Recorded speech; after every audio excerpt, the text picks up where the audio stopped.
வணக்கம். இன்று நாங்கள் எலக்ட்ரிக்கல் எலக்ட்ரானிக்ஸில் வர பிரின்சிபல் அதில் வர லோ அதுகளை பார்க்க போகிறோம். லோன்னு சொல்லிக்கல வந்து ஃபர்ஸ்ட் ஓம்ஸ் லோவையும் கர்ச்சோஸ் லோ அடிப்படையாக எல்லாத்துக்கும் எங்களுக்கு தேவைப்படுகிறது. சரி, இப்போ எந்த ஒரு சர்க்கியூட் செய்தாலும் அதில் போடுற கரண்ட்டோ வோல்டேஜ் அது தடையை பற்றி அறிகிறதுக்கு வேணும். இப்போ நாங்கள் பழைய முதல் கிளாஸுகளில் படிச்சுட்டோம் கரண்ட் என்ன என்ன வோல்டேஜ் என்னன்னு. இப்போ அதே ரெண்டையும் வச்சுக்கொண்டு நாங்கள் ஒரு லோனை உருவாக்கி இருக்கிறார். ஓம்ஸ் என்ற ஒரு விஞ்ஞானி செய்திருக்கேன். அப்போ நாங்கள் ஃபர்ஸ்ட் வந்து ஓம்ஸ் லோவை பார்ப்போம். ஓம்ஸ் லோவை பார்த்தோம்னு சொன்னால் நாங்கள் என்ன கரண்ட் என்ன ஒரு கடத்தியூடாக இலத்திரன்களின் ஓட்டம் மின்னோட்டம் என்று சொன்னாங்க. அதே போல் வோல்டேஜ்ன்னு என்னன்னு சொன்னாங்க ரெண்டு புள்ளிகளுக்கு இடையிலான அழுத்த வேறுபாடு மின்னோட்டம் என்று சொன்னாங்க. அதைத்தான் அவர் சொல்றார் ஓமண்ட விஞ்ஞானி ஒரு கடத்தியில ரெண்டு புள்ளிகளுக்கு இடையிலான அழுத்த வேறுபாடு அதாவது VAB அதனூடாக செல்லும் மின்னோட்டத்துக்கு நேர்வீத சமன் என்று சொல்றார். சரி, அப்ப ஓமண்ட விஞ்ஞானி சொல்றார் ஒரு கடத்தி ஒன்றில் இரு புள்ளிகளுக்கு இடையிலான அழுத்த வேறுபாடு அதனூடாக செல்லும் மின்னோட்டம் ஐக்கு நேர்வீத சமன்.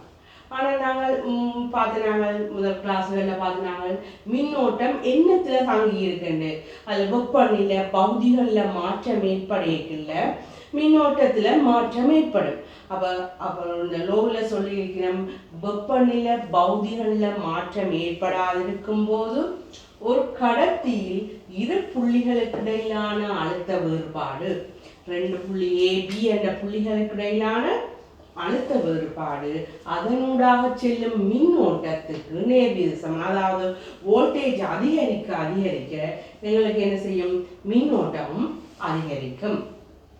இதுதான் ஓம் என்ற விஞ்ஞானியால எடுக்கப்பட்ட லோவாக இருக்குது. சரி, அப்போ இதே நாங்கள் அவர் என்ன செய்தார், இப்போ இது VAB என்ற புள்ளிகளுக்கு இதுக்கு ஒரு மாறிலிய நேர்வீத சமனாக்குறதுக்கு ஒரு மாறிலியோட போட்டார்.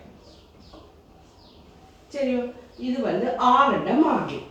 சரி, ஆரண்ட மாறிலிய போடையில எங்களுக்கு என்னது இது நாங்கள் சமனாக போகுது. அப்போ அதில் இருந்தால் V சமன் R × I என்ற ஃபார்முலா அதாவது லோ ஒன்று உருவாக்கப்பட்டது. சரி, இப்போ இதில் பார்த்தோம்னு சொன்னால் இப்போ வோல்டேஜுக்கும் மின்னோட்டத்தையும் நாங்கள் எடுத்தோம்னு சொன்னால் எங்கள் கிராஃப் வந்து ஒரு நேர்கோடாக இருக்கும். அப்போ இதில் விகிதம் வந்து எல்லாத்துலேயும் விகிதம் வந்து சமனாக இருக்கும். இதுதான் எங்களோட ஆறாக இருக்கும். அப்போ இங்கே இதில் பார்த்தோம்னு சொன்னால் V வந்து மின்னோட்டம், இதுல அலகு வந்து வோல்ட் என்று சொல்றோம். R வந்து தடை, இதுல அலகு வந்து ஓம் என்று சொல்றோம். I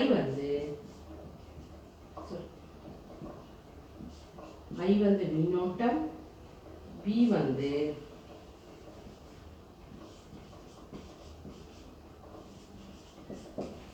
வோல்டேஜ் மின் அழுத்தம்.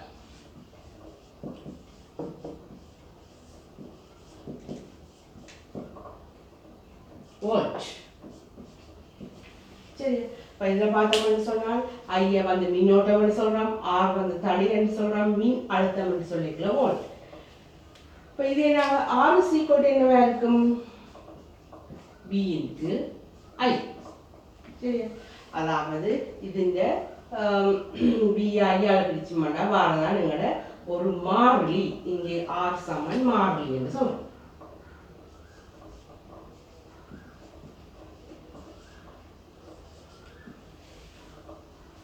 மாறிலி என்று சொல்றோம். அப்ப இதுதான் எங்களோட முதலாவது ஓம்ஸ் லோ வந்து எங்களுக்கு V சமன் I × R ஆக இருக்கும். ரைட், அடுத்தது பார்க்க போறோம் கர்ச்சோஸ் என்ற விஞ்ஞானி எங்களுக்கு ரெண்டு லோ கொடுத்துருக்கிறார். அதாவது கரண்ட் லோ உண்டு, அடுத்தது வோல்டேஜ் லோ. அப்போ ஃபர்ஸ்ட் வந்து நாங்கள் கரண்ட் லோவை பற்றி பார்க்கலாம். சரி, கரண்ட் லோவை பார்த்தோம்னு சொன்னால் மின்னோட்ட விதி. அடுத்தது மின்னோட்ட விதி. மின்னோட்ட விதியை பார்த்தோம்னு சொன்னால் ஒரு இப்படி ஒரு ஜங்ஷன் ஒன்று இருக்குது.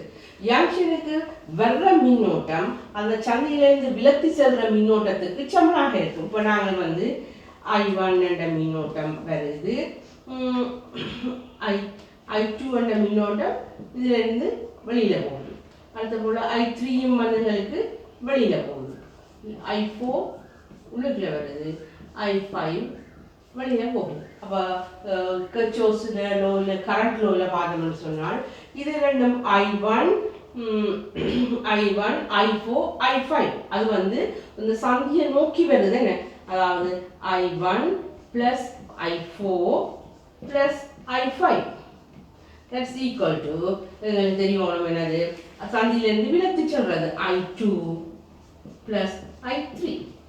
அப்போ இதே தான் சொல்ற கரண்ட் விதி என்று சொல்லியிருக்கல, மின்னோட்ட விதி. மின்னோட்ட விதி என்ன, ஒரு சந்தியை நோக்கி வரும் மின்னோட்டங்களின் கூட்டுத்தொகை, ஒரு சந்தியை நோக்கி வரும் மின்னோட்டங்களின் கூட்டுத்தொகை அச்சந்தையிலிருந்து விலத்தி செல்லும் மின்னோட்டங்களின் கூட்டுத்தொகைக்கு சமன்னு சொல்றேன். இப்போ நாங்கள் ஒரு சர்க்கிட்டையோ எதை எடுத்தோம்னு சொன்னால் அந்த ஜங்ஷன்லேருந்து அந்த ஜங்ஷனுக்கு வர்ற மின்னோட்டம் அதில் இருந்த வெளியில் போகிற மின்னோட்டத்துக்கு சமனாக இருக்கும். அதாவது அதில் வந்து லூஸ் வெளியேற்றப்படாது. அப்போ வர்றதெல்லாம் வந்து எங்கேயோ ஏதோ ஒரு வழியால் போகத்தான் வேணுமே. ஆனபடியால் அதுதான் அவற்றை கரண்ட் லோவாக இருக்கும். ஃபர்ஸ்ட் கரண்ட் லோ வந்து ஒரு மின்னோட்டங்கள் வந்து ஒரு சந்தியை நோக்கி வரும் மின்னோட்டம் சந்தியிலிருந்து விலத்தி செல்லும் மின்னோட்டங்களின் கூட்டுத்தொகைக்கு சமன் என்று சொல்கிறேன். சரி, இது எங்களோட அடுத்த விதியாக கர்ச்சோஃப்பின் கரண்ட் விதியாக இருக்கு. ரைட், அடுத்தது பார்க்க போகிறோம் வோல்டேஜ் லோ. வோல்டேஜ் லோன்னு சொல்லிட்டுல நாங்கள் பார்க்குறோம். இப்போ ஒரு வெவ்வேறு தடைகள் இருக்குது. அதாவது 3 தடைகள் எடுத்தோம்னு சொன்னால் அந்த தடையில் வீழ்த்தப்படுற அழுத்தம் வந்து மொத்த அழுத்தத்துக்கு சமனாகும். அதாவது மொத்த அழுத்தம் Vs என்று வச்சுக்கொண்டு இந்த தடையில் V1 V2 V3 என்ற வோல்டேஜ் வந்து வீழ்த்தப்படுது. சரியா, அப்போ V1 V2 V3 எங்களுக்கு என்னதான் இருக்கும், Vsக்கு சமனாக இருக்கும். இதுதான் எங்களோட கர்ச்சோஃப்பின் வோல்டேஜ் லோவாக இருக்கும். V1 plus V2 plus V3. அதாவது வழங்கல் அழுத்தம் ஒவ்வொரு தடையிலும் வீழ்த்தப்படும் அழுத்தங்களின் கூட்டுத்தொகைக்கு சமனாகும்.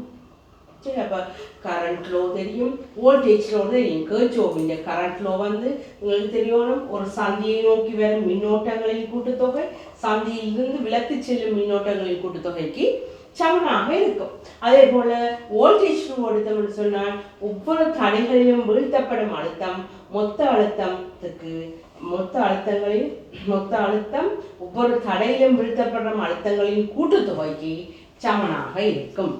சரி, இதுதான் எங்களோட கட்டாயம். எங்களுக்கு எலக்ட்ரானிக்ஸோ எலக்ட்ரிக்கல் ரெண்டுக்கும் இது எங்களுக்கு பிரயோசனப்படும். இந்த லோ வந்து அடிப்படையாக பிறகு நாங்கள் படித்து கொண்டு போகையில் எங்களுக்கு கட்டாயம் தேவை வரும். சரி, நன்றி.